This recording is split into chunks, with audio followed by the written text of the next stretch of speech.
formación y en las actividades que hacemos desde la Fundación Rafael Pérez Estrada desde el área de cultura. Quisiera dar las gracias también al CAC Málaga por acogernos en sus instalaciones en este maravilloso auditorio con todas las garantías que nos tocamos, ni metro y medio, las garantías sanitarias que exigen, ¿no?, para poder seguir celebrando cultura y seguir celebrando acontecimientos y eventos como el de esta tarde, que es tan especial para nosotros y que es el último de la fundación de este 2020 tan difícil para todos. Por supuesto, quiero dar las gracias a Grupo Planeta, que hace posible también con su colaboración que todos los meses traigamos a Málaga a escritores de primera fila, a lo mejor de la narrativa actual y del panorama editorial nacional, como es el caso de Javier Sierra, que ahora repasaremos un poquito, aunque es de sobra conocido por todos. Y por supuesto a Javier Sierra, porque hay muchos autores que no han querido venir por no arriesgarse, porque nos da un poco de reparo o de miedo a veces, ¿no?, movernos, y él, en cuanto lo invitamos, estuvo presto, generoso y además con ganas de venir a Málaga porque tiene una parte muy importante, un vínculo muy especial con Málaga. Bueno, como ya digo, creo que a Javier Sierra lo conocéis todos, pero no está de más recordar pues, que es autor de 12 obras, que no es solo que sean 12 obras, es que cada vez que sale un título de Javier Sierra al mercado se convierte automáticamente en un fenómeno, en un bestseller a nivel nacional y a nivel internacional. Entre algunos de esos títulos cabría destacar, y muchos lo habréis leído, La cena secreta, La dama azul, El ángel perdido, El maestro del Prado o La pirámide inmortal.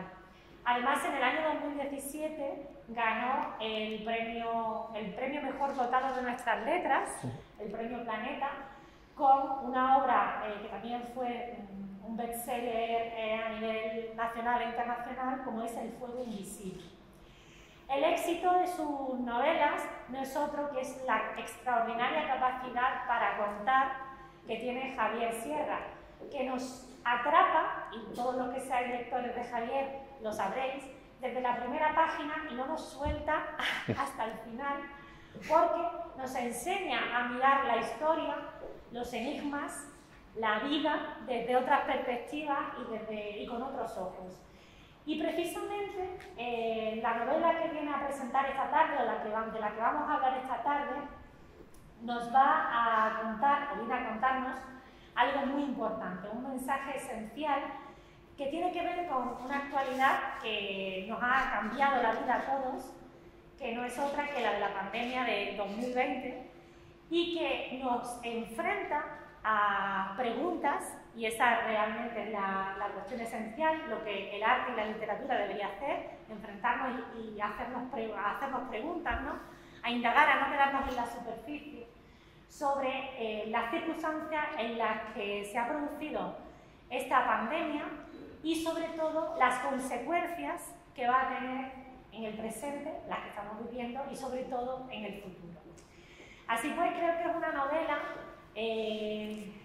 perfecta para cerrar este año, marcado por las circunstancias de la pandemia a todos los niveles, también a nivel cultural, y que creo que es el broche perfecto para este 2020 y para acabar hablando sobre cómo la realidad siempre tiene su eco, ¿no?, o su trascendencia en el arte y en la literatura, que al fin y al cabo es a lo que nos dedicamos, a la difusión de la cultura y de la literatura como espejo de la realidad social y de los contextos sociales. Así que sin más, y como queremos que haya tiempo para que Javier nos cuente, para que podáis preguntar y para que haya firma, y tenemos el tiempo muy limitado, como siempre, por las circunstancias sociosanitarias que tenemos, pues le cedo la palabra a Javier, y que es el importante protagonista esta tarde. Bienvenido, Javier. Muchas gracias. Bueno, me han dicho que me puedo desenmascarar para hablar con ustedes, así que lo voy a hacer porque si no, esto va a ser un poco incómodo. Bien. Bueno, buenas tardes. Primero déjenme decirles que es un verdadero placer estar con todos ustedes en esta reunión más íntima de lo habitual en un evento de estas características, pero es algo que podemos aprovechar. Es decir, la pandemia nos ha traído muchos desastres y muchas cosas temibles y terribles, pero también nos ha regalado la oportunidad de darle importancia a las pequeñas reuniones, a los pequeños detalles, a las cuestiones de proximidad, y por lo tanto esta es una de esas ocasiones que creo que va a ser entrañable dentro de estas circunstancias. Hacerlo bajo el paraguas de la fundación de un artista maravilloso, me recuerda también que el arte es justo la tabla de salvación a la que nos estamos aferrando en estas épocas difíciles.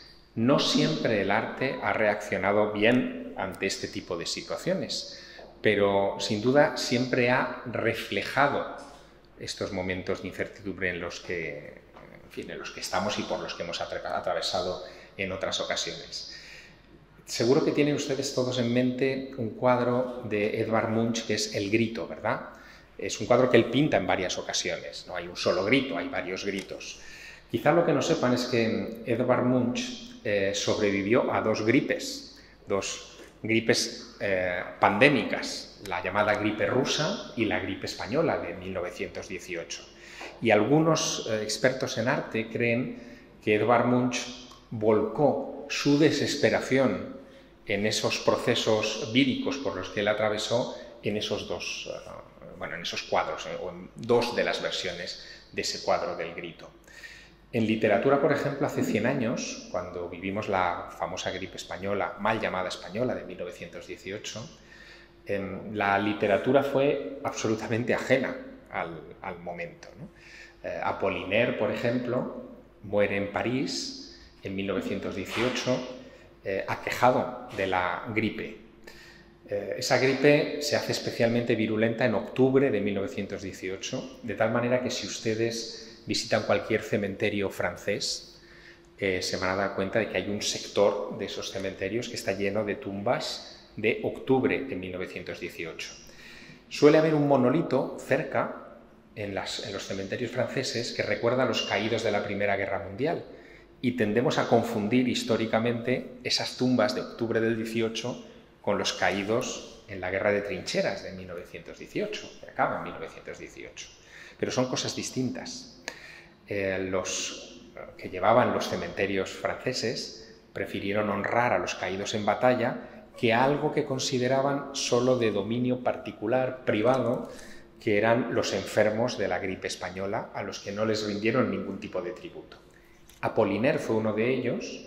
Apollinaire pasó meses de agonía con la gripe española y no escribió ni una sola línea sobre el particular.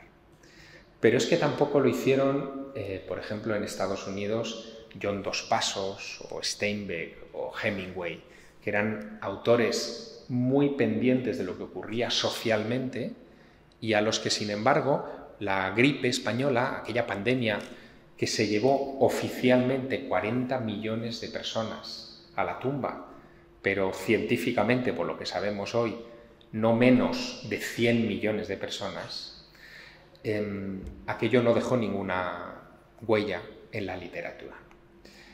De nuevo, había una cierta vergüenza, una cierta estigmatización. La enfermedad es algo de dominio íntimo, no es colectivo, es la visión que se tenía en 1918.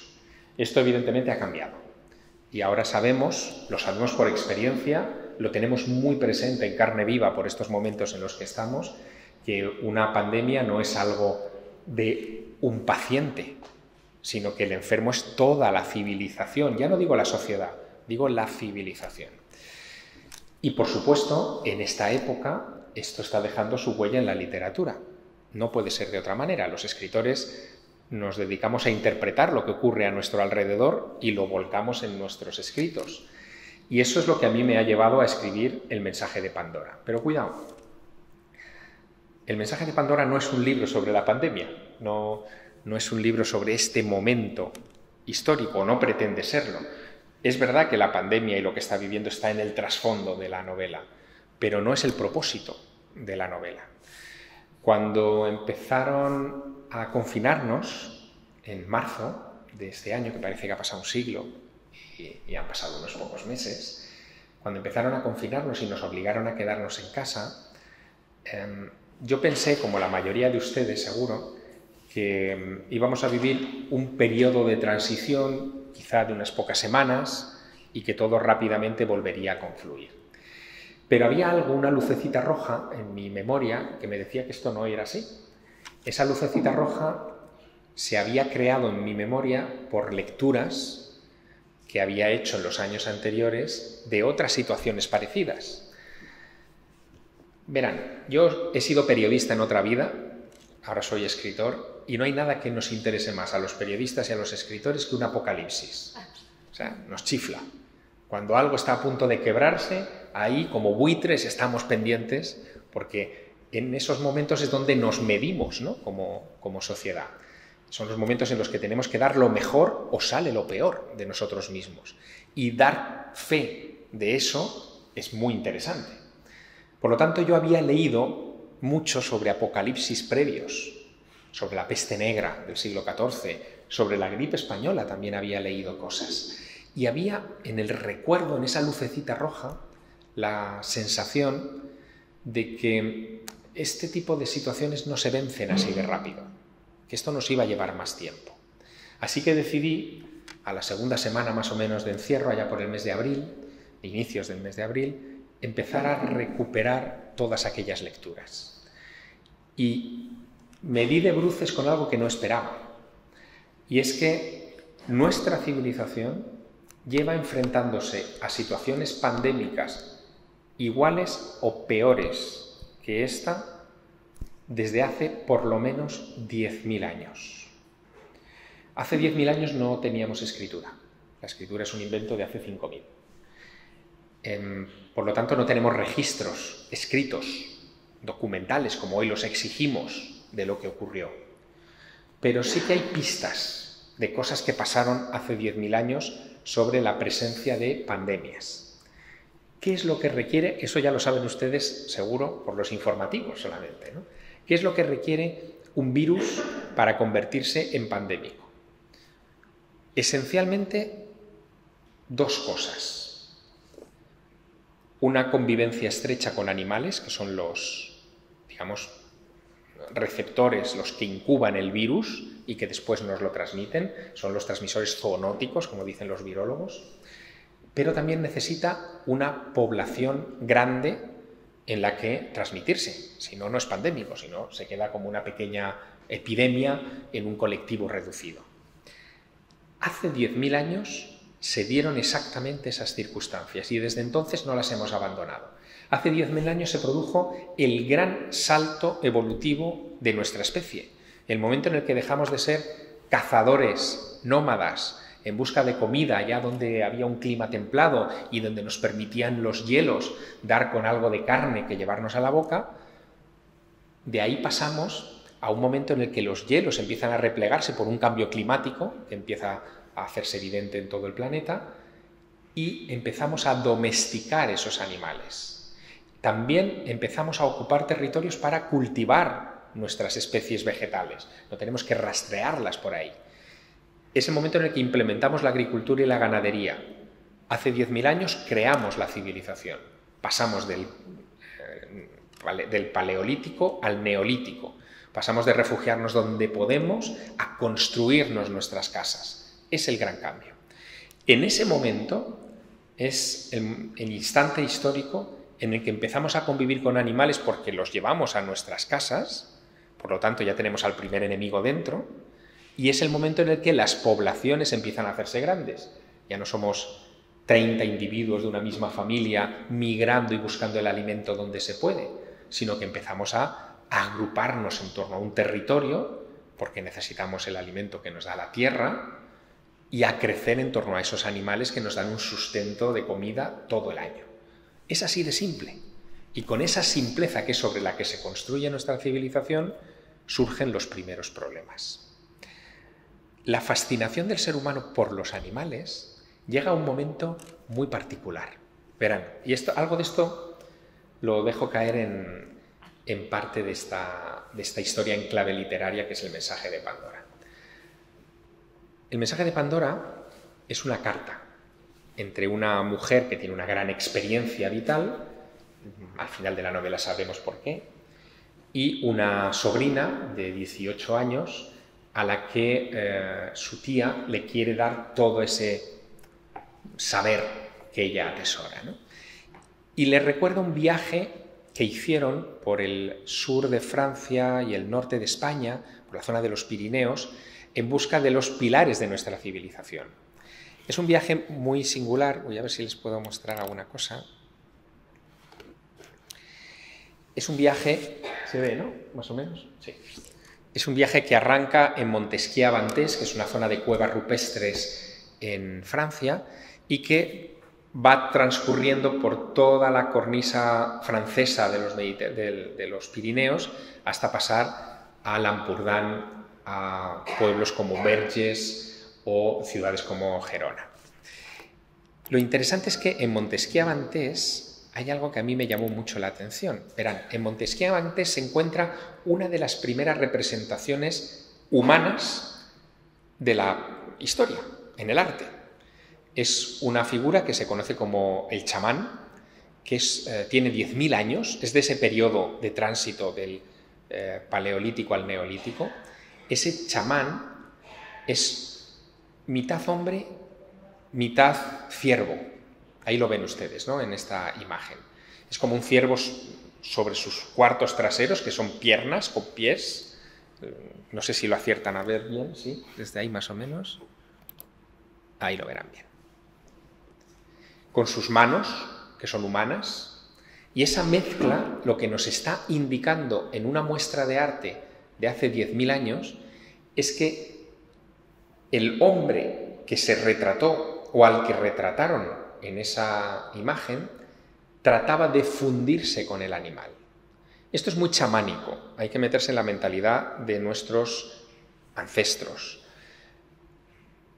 Al convivir con una naturaleza que era profundamente hostil y muy feroz en todos los sentidos, ellos terminaron admirando a su enemigo y de alguna manera buscaban en su enemigo las características que querían incorporar a ellos mismos.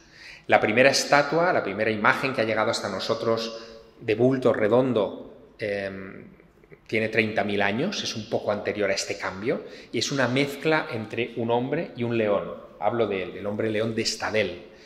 Estadelle es un pueblo francés muy cercano a la fábrica de Peugeot, de los coches Peugeot. ¿Saben? Fíjense ustedes en el logo de Peugeot, ¿no? El logo de Peugeot es un hombre león en el fondo, ¿no? Es un león puesto sobre sus patas traseras, rampante, que evoca a esa figura arqueológica del hombre león de Estadelle de hace 30.000 años y que muestra que en esa época, en la época de los dientes de sable, de los tigres dientes de sable, lo que quería el ser humano era parecerse en ferocidad, en capacidad de moverse por la noche, de cercar a su enemigo y alimentarse de él. Buscaba esos elementos, incorporarlos a su propia esencia humana. Por lo tanto, esa búsqueda de comunión con animales ya le estaba dando pie a los virus a ocupar un territorio que ya no han abandonado desde esa época hasta nuestros días.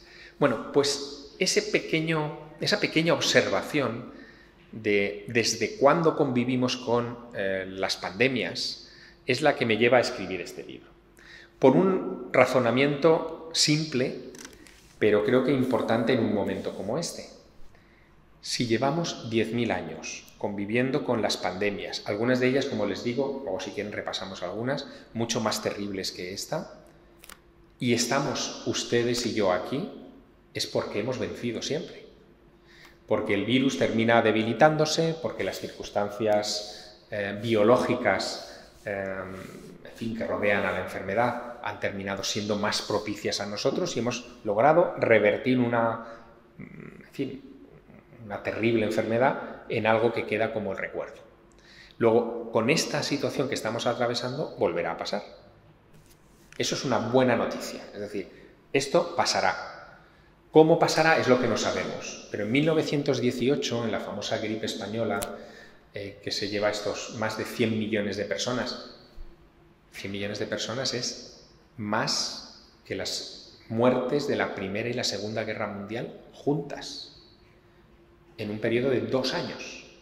Bueno, pues si logramos remontar aquello en 1918, vamos a remontarlo ahora. En 1918 empieza muy fuerte la enfermedad hasta que en mediados de 1920, verano de 1920, la enfermedad empieza a declinar de manera espectacular y desaparece de la misma manera que ha aparecido, perdiéndose. Y surge ahí un elemento que a mí me ha dado mucho que pensar también para esta novela, para el trasunto de esta novela. ¿Qué pasó después, ¿no?, de aquello? Europa salía de la Guerra Mundial, había salido en 1918, y en 1920 entramos en un periodo de expansión, de repoblación absolutamente instintivo, pero desde el punto de vista sociológico fascinante. Los árboles, las tasas de natalidad, las gráficas de natalidad en toda Europa se invierten. Éramos una población envejecida y de repente empezamos a tener hijos como si no hubiera un mañana. Empezamos a gastar aquello que no tenemos, empezamos a crear figuras económicas que hoy todavía están en marcha. Los famosos créditos entre países empiezan a expandirse y a utilizarse de manera verdaderamente sorprendente y entramos en los felices años 20. Todo el mundo celebra y derrocha la vida, ¿no?, hasta que nos lleva al crack del 29 de la bolsa y a la Gran Depresión y a la Segunda Guerra Mundial. Es decir, que desde el punto de vista sociológico es interesante cómo se sale de aquello, porque algunos de los elementos que se veían en plena crisis de la gripe española del 18 se están viendo ahora, los mismos, y pueden volver a repetirse los mismos comportamientos. No tenemos todos ganas de volver a viajar, de volver a movernos, de celebrar, en fin, de gastar, y si es necesario pedir un crédito para vivir, ya que solamente se vive una vez, vamos a hacerlo. Bueno, pues esos rudimentos fueron los que nos llevaron a la Gran Depresión. En fin, es un aviso a navegantes, ¿no? Pero hay más cosas. Hubo una enorme transformación después de aquello, del año 18, que es reciente en nuestro pasado, ¿no? Por ejemplo, en Europa no existían sistemas públicos de salud, no existía la sanidad tal y como hoy la concebimos. A partir de que la mortalidad en aquellos años fuera tan terrible y que hubiera tanta gente desasistida que no podía pagarse un médico ni acudir a una organización de beneficencia religiosa porque estaban saturadas, se decidió implementar poco a poco en Occidente lo que hoy conocemos como nuestra seguridad social. En algunos países llegó antes, en otros después, en España llegaría en los años 30, pero a partir de ahí cambia la manera de enfrentarnos a la enfermedad y surge la prevención hacia la enfermedad. Pero surgen más cosas. Surge, por ejemplo, el gusto por el deporte, esta cosa tan nuestra, ¿no?, de apuntarnos en enero al gimnasio para ponernos cachas, ¿no?, de cara al verano. Esto es algo que se inventa en los años 20. Y surge porque se dan cuenta en aquellos años de que los principales afectados por la gripe española eran la gente con sobrepeso, esto les sonará, la gente con sobrepeso y la gente con peor salud. Luego hay que tratar de evitar esto y hay que implementar la creación de gimnasios, de clubes deportivos. En los años 20 en España nadie jugaba fútbol salvo en Huelva. Venían de los ingleses a las minas de Río Tinto y allí jugaban a fútbol. Pero a Alfonso XIII se le ocurrió darle el título de Real al Real Madrid y con ello hizo famoso el fútbol y todo el mundo se volcó hacia el fútbol porque era una expresión de deportividad, de salud que era necesaria para aquellos años post-pandemia. Es decir, que esta pasión que tenemos por el fútbol se debe a una pandemia. Un virus nos hizo caer en la cuenta del fútbol, si no a lo mejor estaríamos jugando a otra cosa, ¿no? Bueno, todo esto a mí me hace pensar en el enorme poder transformador que tienen las enfermedades y me hace pensar que es interesante transmitirlo no como un ensayo, sino como un relato. ¿Por qué elijo el relato? Por algo que yo aprendí hace ya muchos años, ¿no? Yo, como les decía, venía del periodismo, he escrito ensayos, he escrito libros de no ficción y seguiré escribiendo algunos, pero sé que un libro de no ficción, lleno de datos, de referencias, de nombres, de fechas, de acontecimientos descritos de manera somera, tiende a olvidarse. El lector lo lee, se fascina con él, pero tiende a olvidarse porque el cerebro tiene sus limitaciones, ¿no? En cambio, si toda esa información se transmite con un fondo de emocionalidad, eso se queda. Nuestro cerebro es emocional más que documental. Y todo aquello que duele, que deja una cicatriz, que de alguna manera nos hace reaccionar, no se olvida.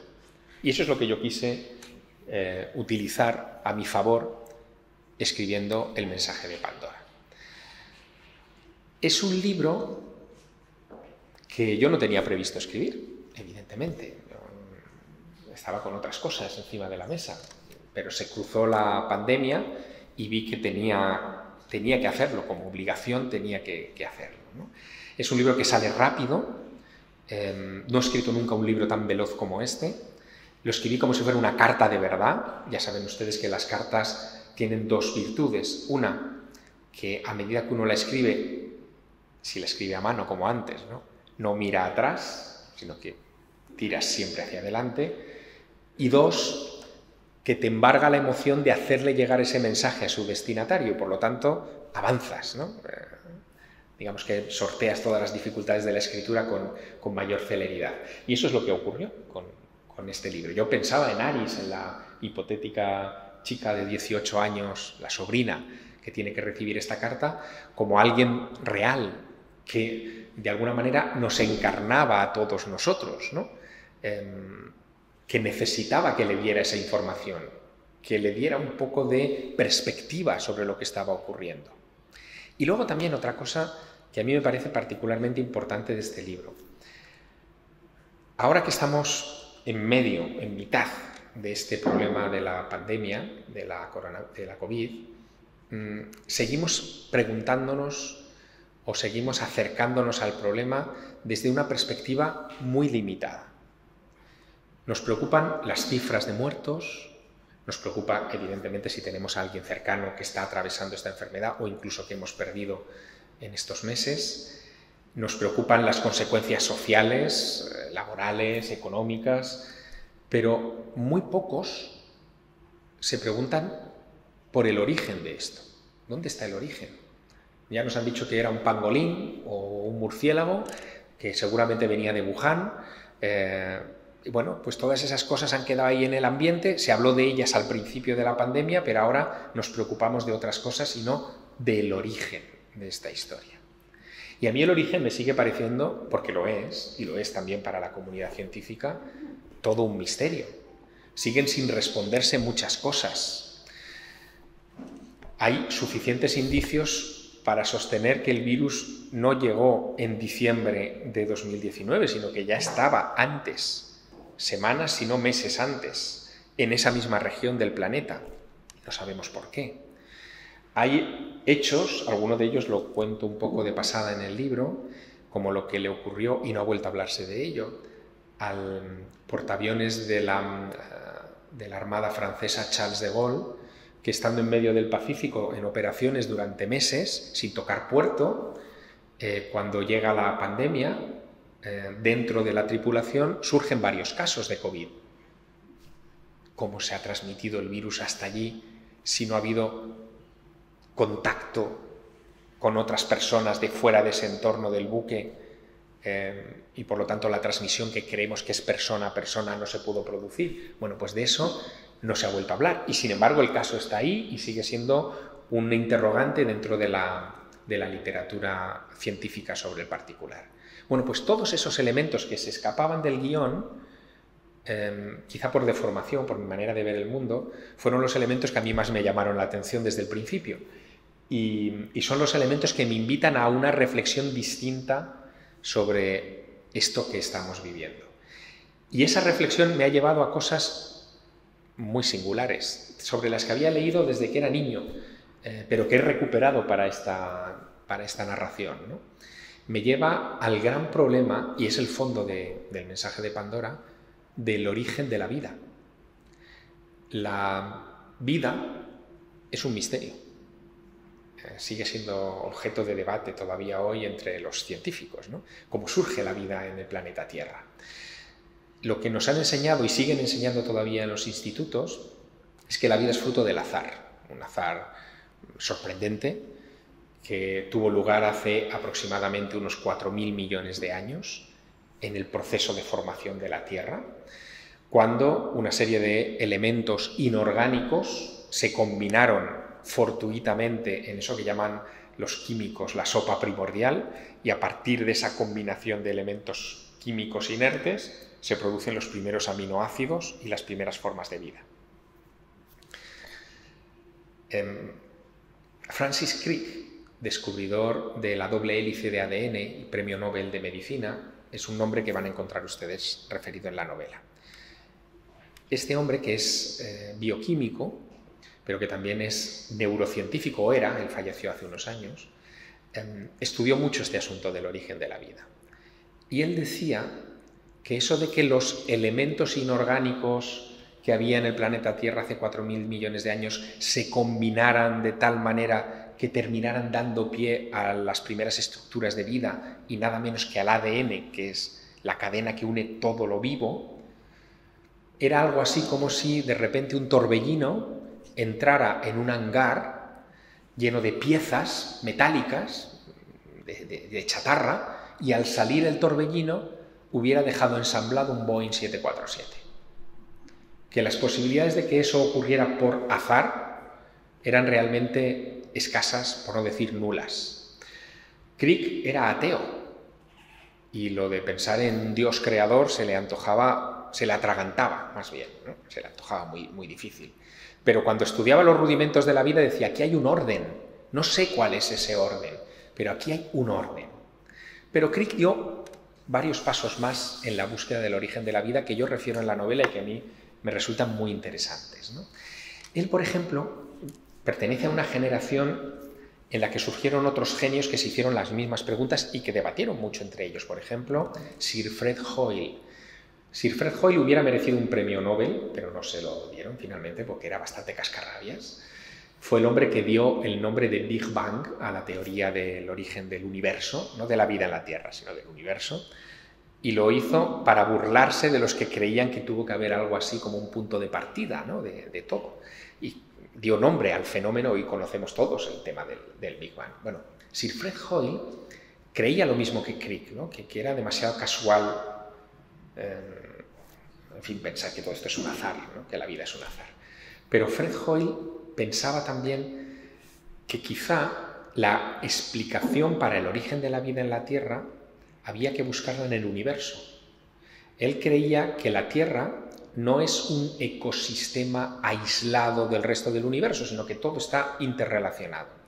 Y que probablemente hace 4.000 millones de años este planeta empezó a recibir el bombardeo sistemático de cometas, asteroides y meteoritos, parte del proceso de formación del sistema solar, y que esos elementos, algunos de ellos ya sabemos, Fred Hoyle lo especulaba, pero hoy sabemos que es así, algunos de ellos pudieron haber venido de otros sistemas solares, es decir, cometas y piezas de roca que podían venir de otros sistemas planetarios, y pudieron haber traído hasta el planeta Tierra las primeras formas de vida. Hoyle no era el primero que planteaba esto. Antes que él, a finales del siglo XIX, un premio Nobel de Química llamado Svante Arrhenius, sueco, ya pensaba que esto pudo haberse producido así. Y especulaba con una idea muy curiosa, Arrhenius, ¿no? Él decía que probablemente, vamos a ver si lo podemos ver, esos cometas actuaban como los espermatozoides cuando fecundan a un óvulo. Un óvulo, respecto a un espermatozoide, es 50.000 veces mayor que él, ¿no? Yo entiendo que sea difícil a veces hacernos una idea en cuanto a escalas, ¿no? Pero imagínense un pobre espermatozoide humano, los varones producimos millones de ellos, uno basta que roce en el punto adecuado a un óvulo 50.000 veces mayor que él para que desencadene el milagro de la vida. Bueno, pues Arrhenius pensaba que los cometas, bolas de hielo que atraviesan grandes distancias cósmicas, podían albergar en su interior aminoácidos o microorganismos capaces de desencadenar la vida. Y no solo eso, Arrhenius fue muy visionario porque dijo que probablemente ahí también estaban los virus que hoy nos afectan, ¿no? Lo de los virus tiene también otro asunto, ¿no? Nos preocupamos mucho por el coronavirus ahora mismo, pero el coronavirus es uno de los 200, más o menos, tipos o familias víricas que nos afectan y que crean enfermedades que son incompatibles o raramente compatibles con la vida humana. Pero 200 familias de virus es nada comparado con los... Bueno, ahí hay mucha especulación, pero aproximadamente 400.000 millones de familias de virus con los que convivimos. Es decir, hay una enorme vastedad, inconcebible prácticamente, de virus que no nos afectan, que no van con nosotros, que no son compatibles con nuestras células y por lo tanto no nos destruyen, ¿no? Pero claro, si tropezamos con uno de los malos, se produce esto que estamos viviendo. Lo que decía Crick, lo que decía Arrhenius primero, lo que dijo Fred Hoyle después, es que incluso todos esos millones de virus que nos rodean también son de origen exógeno al planeta Tierra. Y a mí aquello ya empezó a interesarme, ¿no? Dije, hombre, esto es muy bonito porque de alguna manera lo que está ocurriendo ahora es que nos estamos enfrentando al problema actual desde un punto de vista paliativo, porque es lo que nos interesa para nuestra supervivencia, pero esa urgencia por lo paliativo nos hace un poco catetos, ¿no? Porque no nos hace ver el problema en su conjunto. Problema que todavía está. Si Arrhenius, Crick y Hoyle tienen razón, esos virus siguen llegando al planeta Tierra, o esas formas de vida siguen llegando al planeta Tierra.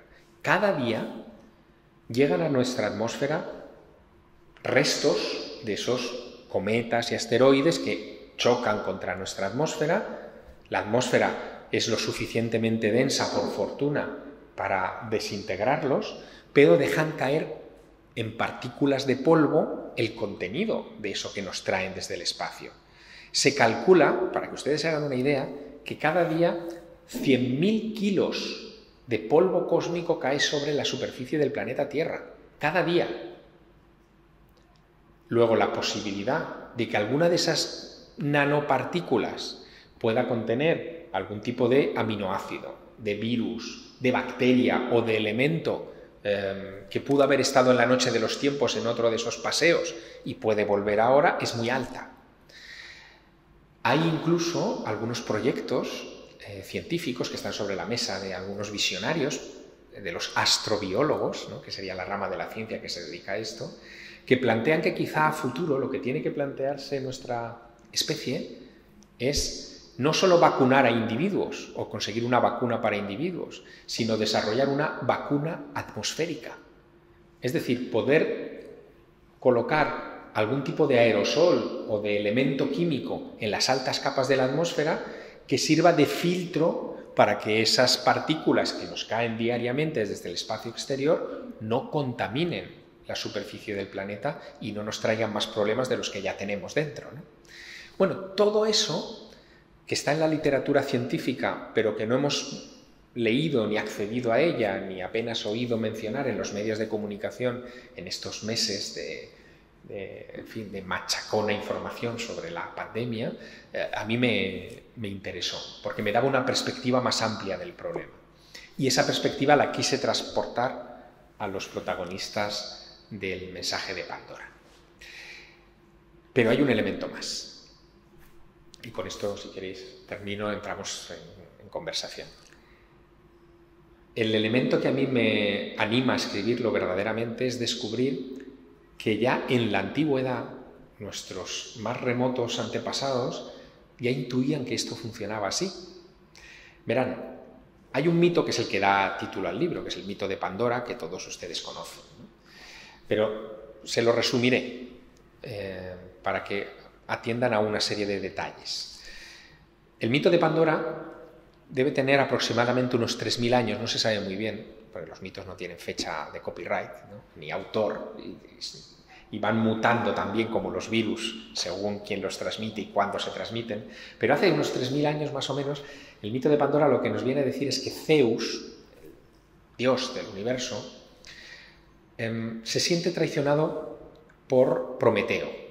Prometeo ha robado el fuego de los dioses, que es la inteligencia, y se la ha transmitido a los seres humanos.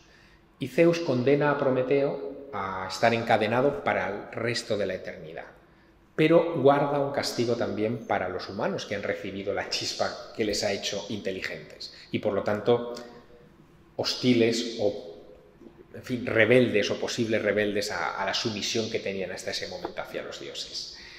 Ese castigo consiste en enviarle a la mujer perfecta, Pandora. Pandora es una mujer, bueno, de hecho su nombre significa eso, Pandora es todos los dones, ¿no?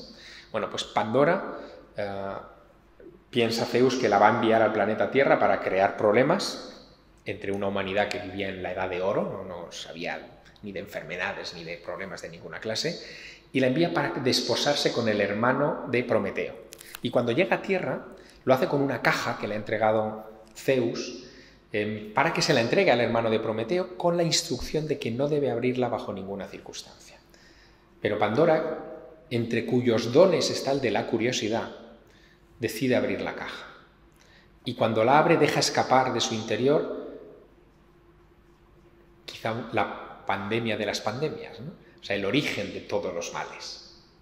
A partir de ahí, el ser humano se da cuenta de que es perecedero, que es mortal, que enferma, que es débil, y Pandora, dándose cuenta del error que ha cometido, cierra rápidamente la caja, dice una versión del mito que, olvidando en su interior lo último que quedaba, que era la esperanza, ¿no?, que se quedaría encerrado en esta caja. Lo que me interesa del relato no es la interpretación muy occidental, muy misógina del mito de que es una mujer la que nos mete en problemas, igual que Eva nos mete en problemas en la tradición bíblica. Lo que me interesa del relato, lo que me llama la atención, es que los antiguos griegos creían que las enfermedades habían llegado a la Tierra desde el espacio, desde el hábitat celestial de Zeus, encerrado en una caja, en un recipiente hermético. La idea de un recipiente hermético venido de fuera, que al tocar la atmósfera terrestre expande su contenido patológico, se parece mucho a la panspermia, a la idea de panspermia. Es decir, que de alguna manera los griegos de hace tantas generaciones ya intuyeron lo que los astrobiólogos están ahora mismo planteando. Y ese contraste entre lo que dicen los mitos y lo que dice la ciencia moderna me fascinó y decidí aplicarlo a la narración de este libro. Pero a la vez también quería hacer una cosa, y con esto termino.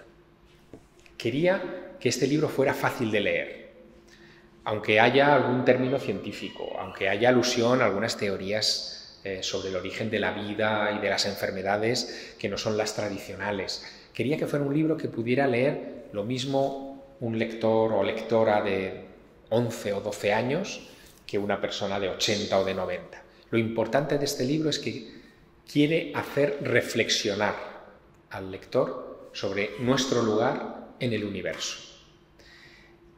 Y busco algo. Verán, en el siglo XIV, durante varias décadas, sufrimos una de esas pandemias horrorosas que diezmó a la población del viejo continente. Me estoy refiriendo a la peste negra, ¿no? La peste negra, que es, a diferencia de esta pandemia actual que es vírica, aquella era bacteriana, era una bacteria que transmitían las pulgas que transportaban las ratas, ¿no? La peste negra se cobró en algunos lugares 1 de cada 2 personas. No estamos hablando de un índice de mortalidad como el del coronavirus de un 1%, estamos hablando del 50%. Es muy alto. Y aquello provocó un cambio social radical. A principios del siglo XIV, Europa era una sociedad profundamente teocéntrica. Todo orbitaba en torno a la religión, las cruzadas, las guerras de religión, todo orbitaba en torno a eso. Cuando se sale de la peste negra, y Europa empieza con ese proceso de euforia, de repoblación y de expansión, ese proceso nos trae un replanteamiento radical de la sociedad y pasamos de ser una sociedad teocéntrica a una sociedad antropocéntrica. Nos reflejamos en los humanistas clásicos y construimos una sociedad cuyo pilar central es el ser humano y su bienestar. Y nace el Renacimiento. Es decir, que hay un cambio de balanza absolutamente radical en la historia. ¿Puede ocurrir eso con este momento que estamos viviendo? Bueno, podría ocurrir. Y lo que yo apuesto, pero es una apuesta un poco Julio Vernesca, no me hagan mucho caso, es que de esta sociedad antropocéntrica que nosotros ahora mismo abanderamos, que es una sociedad tan antropocéntrica que creemos que todo está sometido al ser humano, que la naturaleza está para servirnos, que son meros recursos naturales, que todo lo que importa es nuestro bienestar y no lo demás, debemos pasar a una sociedad cosmocéntrica, es decir, donde nos demos cuenta de que el centro no somos nosotros, sino que es el propio cosmos o la naturaleza el que tiene que estar en bienestar para que nosotros estemos en bienestar. Esto es acorde con una filosofía de la que tampoco se habla mucho, por desgracia, en los medios de comunicación, que defiende desde hace algunos años Naciones Unidas, que es lo que ellos llaman el programa del One Health, de la salud única. Ellos se han dado cuenta, desde mucho antes de esta crisis que estamos viviendo, de que para que no tengamos estos problemas de enfermedades como el que tenemos ahora, tenemos que cuidar también el entorno, los animales que están con nosotros. No es lo peor que nos puede pasar un coronavirus. Si mañana el brote, por ejemplo, de peste porcina que está en Alemania se expande, vamos daos. Está bastante controlado. Hay un brote ahora mismo, pero está controladillo, no se asusten. Hay también indicios de gripe aviar, por ejemplo, en el sur de Francia en estos días. Si eso se expandiera, la gripe aviar es mucho peor que el coronavirus. ¿Cómo se pueden evitar todos esos focos? Cuidando a esos animales, dándoles un entorno que no sea el de la estabulación, el del apelotonamiento de los animales, el del malestar en condiciones sanitarias verdaderamente lamentables que tienen esas criaturas de las que nos nutrimos. Luego, es verdad que hay que plantearnos un cambio de mentalidad e ir hacia un One Health, hacia una salud única donde cuidemos de ese entorno. Bueno, todas esas preocupaciones están de alguna manera formuladas en clave de relato en este libro, que se lee en 2 tardes, porque tampoco quería hacer un ensayo sobre el particular. Quería entregarles una serie de reflexiones porque era el momento de hacerlo y porque creo que es un libro que incluso cuando lo lean dentro de 5 o de 6 años va a seguir teniendo sentido. Pues al hilo de lo que comentas, me viene a mí una reflexión que tenía anotada. Y cuando has dicho del cambio de la Edad Media al Renacimiento y la vuelta al mundo clásico, de cierta manera también creo que ahora estamos viviendo eso. Por ejemplo, y lo vemos claramente a nivel cultural o a nivel literario, estamos viviendo un resurgimiento de la mirada hacia los clásicos, simplemente por, bueno, pues, El infinito en un junco que hemos estado comentando, ¿no?, de Irene Vallejo, que ha sido el ensayo de revelación de esta pandemia. Las obras de recuperación de grecorromanas, por ejemplo, de Aurora Luque, o el premio Princesa de Asturias a Anne Carson. Tu libro, El mensaje de Pandora, es como la necesidad de mirar, igual que se miró en el Renacimiento, a esa época clásica, a esa filosofía, a esa sofía, a ese conocimiento primigenio, ¿no?, de la cultura clásica. Y quería preguntarte eso, en el mensaje de Pandora, y lo has comentado tú muy bien, hay ciencia, hay historia, hay biología, hay leyendas, hay mitología, hay sabiduría en general. ¿Crees que el conocimiento es lo que nos salva de situaciones como la que estamos viviendo? ¿Crees que es el mensaje importante del mensaje de Pandora es que la importancia del conocimiento, de mirar atrás, de reflexionar, de saber, de conocer? Bueno, es que aquí lo que nos estamos jugando en estos momentos como cultura es el optimismo, ¿no? Y eso es muy importante. Al final, el pensar que tenemos horizonte, que lo que hacemos tiene sentido, es muy, muy importante, es básico. Y eso es necesario luchar por ello. O sea, el optimismo, podemos ser optimistas antropológicos, es decir, llevarlo incorporado, pero ante situaciones como esta, ese optimismo antropológico suele mermarse y suele acabar en decepción. Por lo tanto, ese optimismo hay que cultivarlo. ¿Cómo cultivarlo? Con perspectiva. Cuando abres el gran angular y te das cuenta de que esta situación no es única, sino que es una más en un proceso que es cíclico, te das cuenta de que evidentemente hay salida, hay futuro. Pero aquí nos enfrentamos a algo que es mucho más profundo. De esto no hablo en el libro, pero a mí es un tema que me ocupa desde hace mucho tiempo. Hay algo que diferencia mucho nuestra cultura ahora mismo de las culturas clásicas. Y es el concepto del tiempo. Es fundamental. El concepto del tiempo en el mundo antiguo era circular, es decir, todo volvía. La observación de la naturaleza, el ver que las estaciones se sucedían cíclicamente, que la luna cambiaba cíclicamente siempre de la misma manera en el cielo, en fin, que las cosechas volvían una y otra vez, ese concepto de retorno permanente hacía que toda la cultura del mundo antiguo supiera que daba igual que hubiera una catástrofe hoy, mañana iba a haber un momento de bondad, iba a haber un momento de recuperación. La cultura moderna no es así. La cultura moderna cambió esa idea cíclica de todo por una línea recta. Es el progreso, ¿no? El mirar siempre hacia adelante, nunca hacia atrás. El pensar en lo que vamos a hacer mañana, nunca en las consecuencias que puede haber tenido algo que hagamos sobre nosotros o, en fin, o incluso cómo algunos de nuestros antepasados pudieran haber hecho ya eso antes y qué aprendieron o no. Y eso es lo que, de alguna manera, hoy nos hace muy desgraciados. Porque el pensar que todo es en línea recta, cuando lo que ves al final de la punta de la flecha es paro, es hambre, es guerra, o es enfermedad, o es muerte, pues piensas que no tiene sentido esto y entras en depresión. Si tienes la visión del antiguo, nunca entras en depresión. Hay una resiliencia, lo que se llama hoy una resiliencia, hay una resistencia porque sabes o intuyes que va a venir un ciclo bueno. Está todo inventado en ese sentido. Y es bueno acudir a los clásicos porque nos recuerdan este círculo de la naturaleza. Por eso creo que nos refugiamos en esas lecturas antiguas, porque nos dan esa sabiduría, ¿no? Bueno, ¿alguien en la sala tiene alguna pregunta? Berta.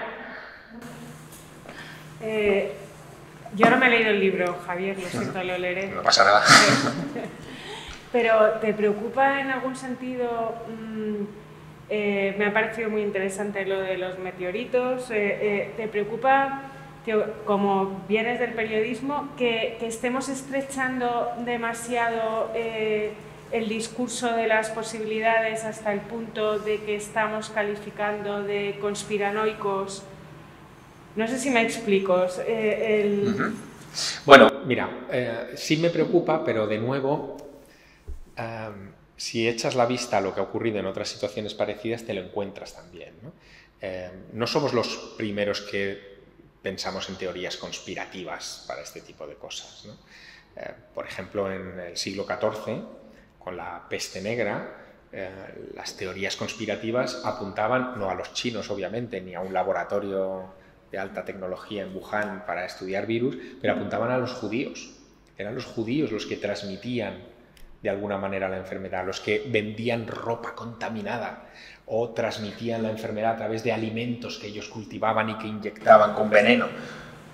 No, pero era justo al revés, perdón. Vale.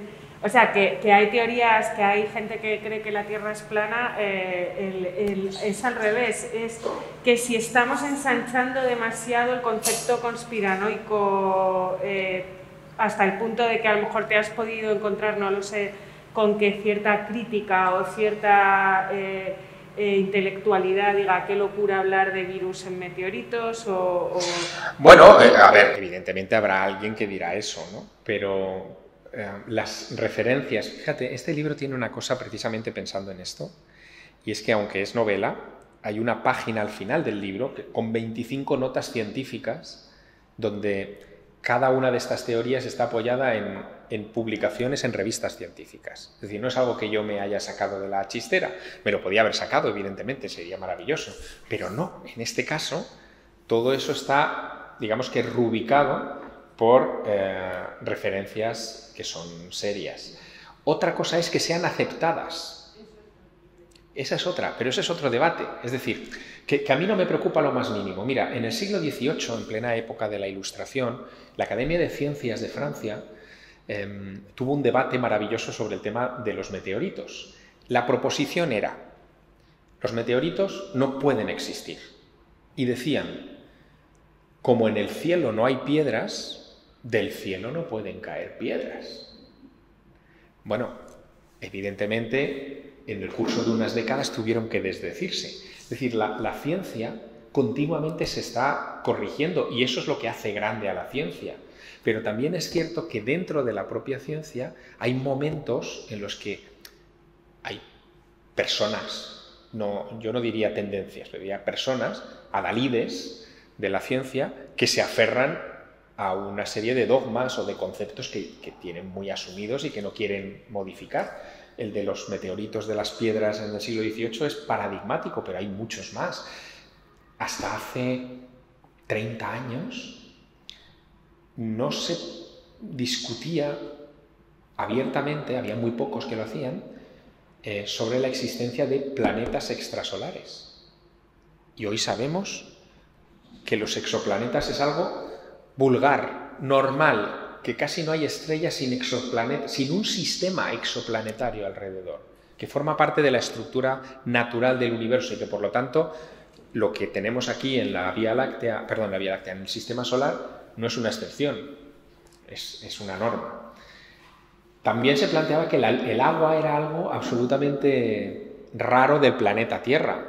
Y ahora ya saben ustedes que el debate sobre el agua, admite con toda naturalidad que hay agua en la Luna. ¿Por qué se creen ustedes que los chinos y los americanos están yendo todas las misiones lunares nuevas al polo sur de la Luna? Porque hay agua y porque va a ser la base de futuras bases, de futuras colonias. En Marte hay agua, en Júpiter, en las lunas de Júpiter hay agua. En fin, sabemos todo esto ya, ¿no? Y por supuesto en otros planetas también hay agua. Y si el agua es la base de la vida no tenemos por qué pensar que es esa excepción singular del planeta Tierra.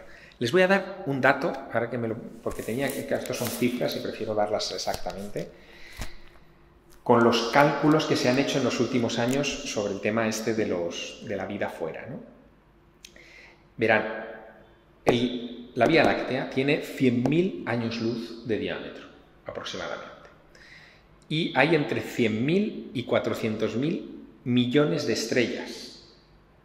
No se aclaran, no es poco la diferencia entre 100.000 y 400.000 millones de estrellas.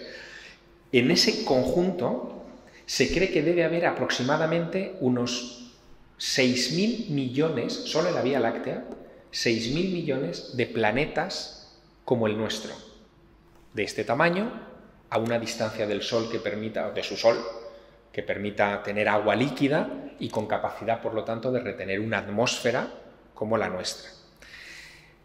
Se han hecho, ustedes conocen la famosa ecuación de Drake, seguro que la han oído nombrar, una ecuación que se formula en los años 60 para calcular la posibilidad de que haya civilizaciones con cierto grado de desarrollo en alguno de esos mundos.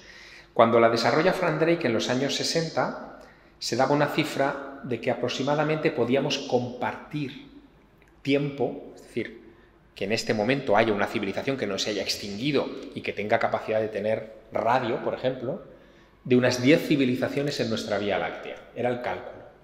Bueno, cuando se extiende ese cálculo a la edad del universo y aplicado solo a la Vía Láctea, se habla de que en la Vía Láctea, en este tiempo de universo, estamos hablando de unos 13.500 millones de años, es bastante, ha debido existir unos 819.000 millones de civilizaciones con cierto desarrollo.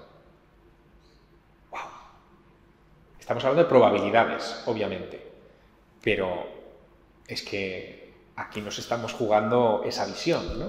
Es decir, esa probabilidad nos está marcando que esto es mucho más grande de lo que nos imaginamos, que hay muchas más posibilidades de vida en todos los sentidos ahí fuera y que por lo tanto tenemos que empezar a abrir nuestra mente y no pensar solo en el terruño en el que habitamos. Nuestro pensamiento sigue siendo muy reduccionista al planeta Tierra, ¿no?